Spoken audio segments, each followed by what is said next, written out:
Hey folks, this is Shane from Performance EV. Welcome to the channel. Today I'm getting my soldering iron out and we're doing some work on the inverter.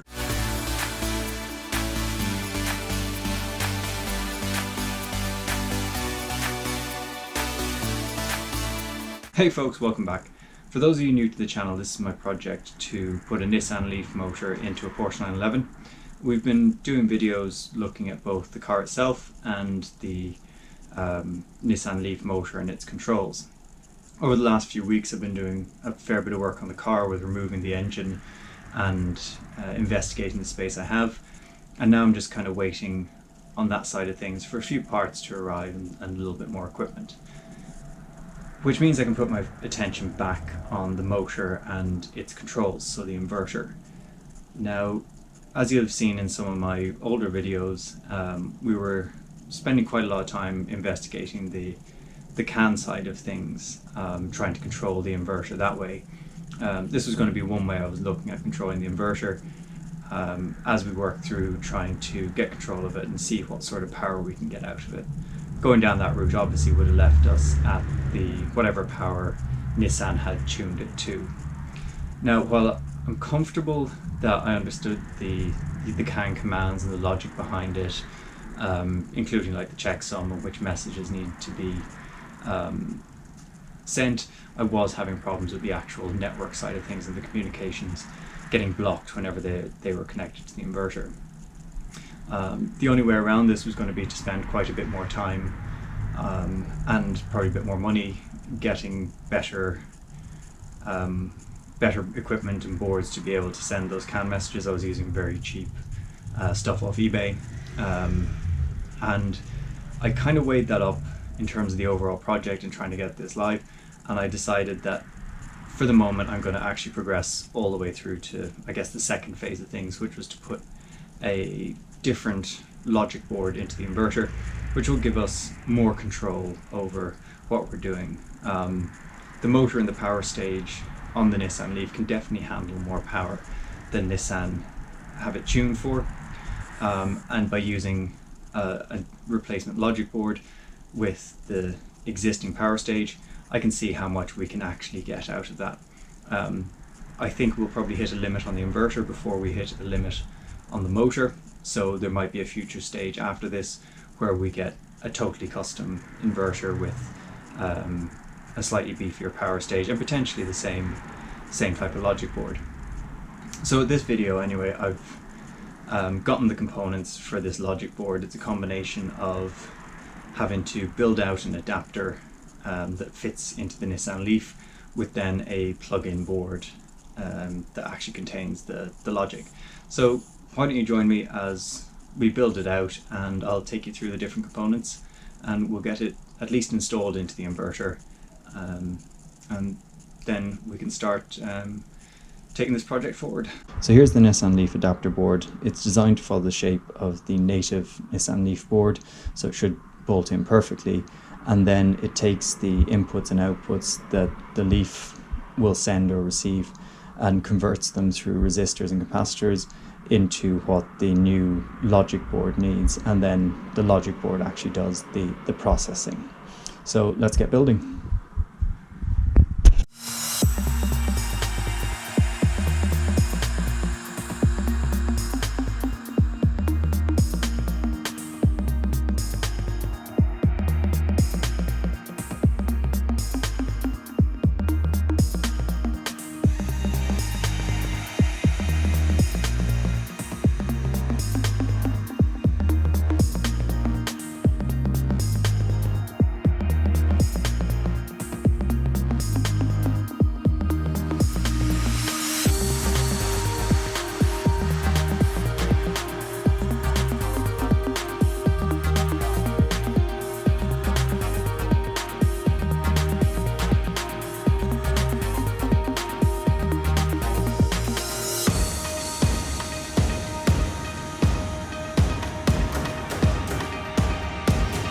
Alright, so we've built our adapter board, soldered everything on it. I decided that I wasn't going to try soldering surface mount components onto the actual logic board, So I bought that pre-populated.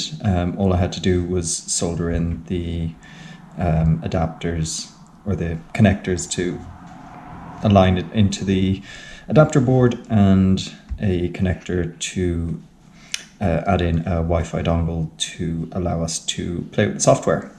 So the only thing that I've done that's non-standard on this is this section of the board is designed to have the connector that is native to the Leaf, to have that basically desoldered from the existing board and put in. I'm taking a slightly different approach to this. I still want to see if I can crack the CAN side of things on the Leaf logic board as is. So I'm going to leave it untouched, and what I'm going to do is basically wire this up at the moment using some just plug-in connectors, and use that to control it. For actually having it in the car, I'll probably get some sort of automotive connector, so I can just plug all the connections in from outside the inverter to the inside, but we'll leave these types of connections on the inside, so I can play around with things as much as possible. So I've already plugged in 2 wires going to where the CAN signal goes to, and I'm just going to attach a bunch more for the other signals that I'm interested in this first part of the testing. So it's not everything, but there are things like we'll have the inbound signals for the telling it to move forward, to go in reverse, to hold things. We also need to have the 12 volt and 5 volt power, and also the resolver once we get to controlling it. But we'll do this in stages. So I think at the moment the key piece of information really is to get the 12 volt and ground signals connected here, and then the inbound signals which go around here.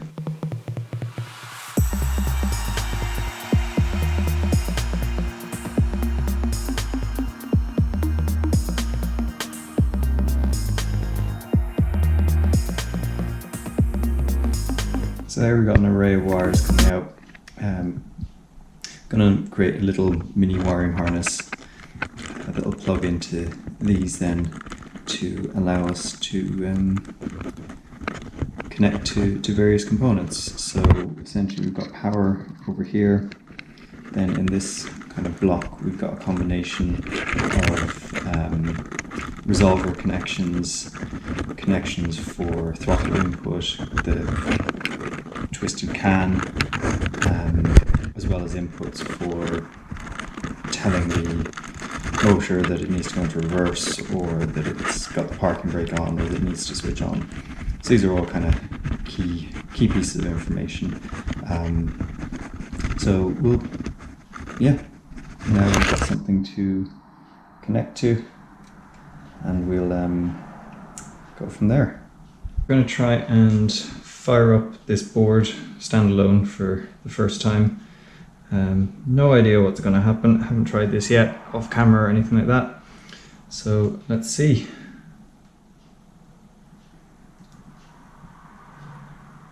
Alright, we've got some blinking lights both on the logic board and on the Wi-Fi dongle, so that's pretty exciting.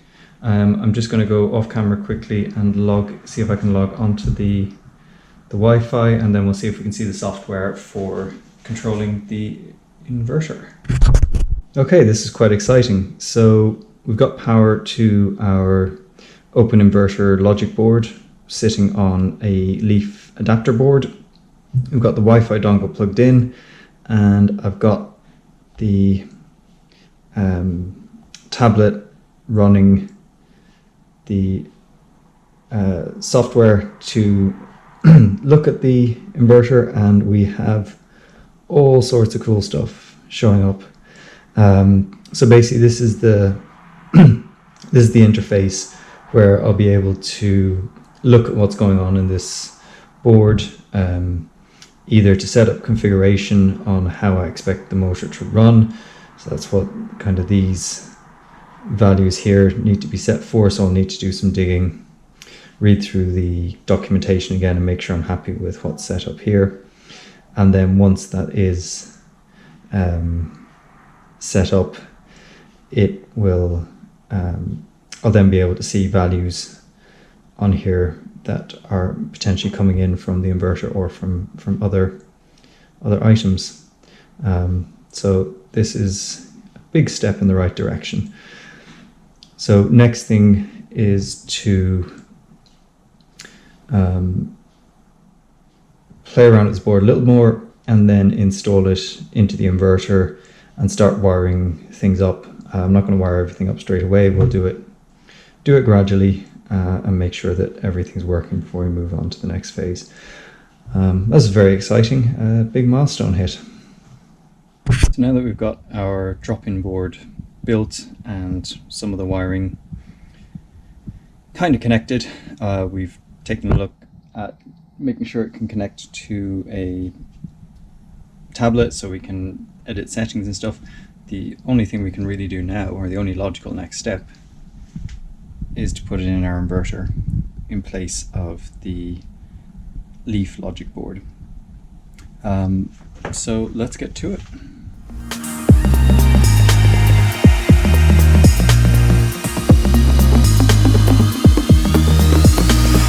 To be a little bit more painful than I'd hoped, all the screws are very sensibly Loctited in, but the Loctite is stronger in a lot of cases than the metal in the screw heads. So I had to cut a flathead slot into 4 of them, and 2 of them, the head just came off the screw. So we've still got 3 points that we can hold things in on, and I'll get some new screws at some point, so everything's looking neat and tidy. But for the moment, we can go ahead.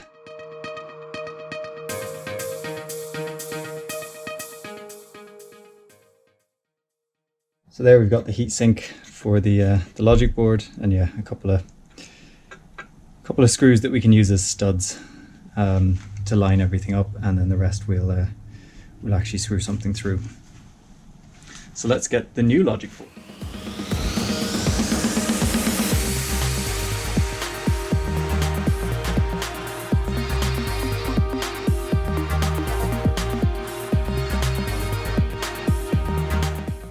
Oh, wow, that fits really well.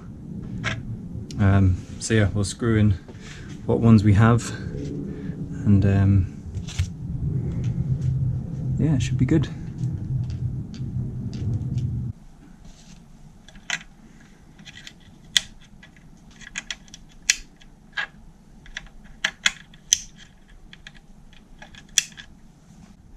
There we go, one open source logic board installed on our inverter, which is pretty exciting. So I'm going to need to do a few more things to make sure that everything is properly connected, bolted in. There's no dust or residue from the screwing that I had to do. And yeah, hopefully in the next episode we can start actually playing around with it. So that was actually quite a lot of fun. I'll be honest, I haven't soldered anything for years. Probably the last time I did it I was a teenager. So it was quite good to have a chance to do it again.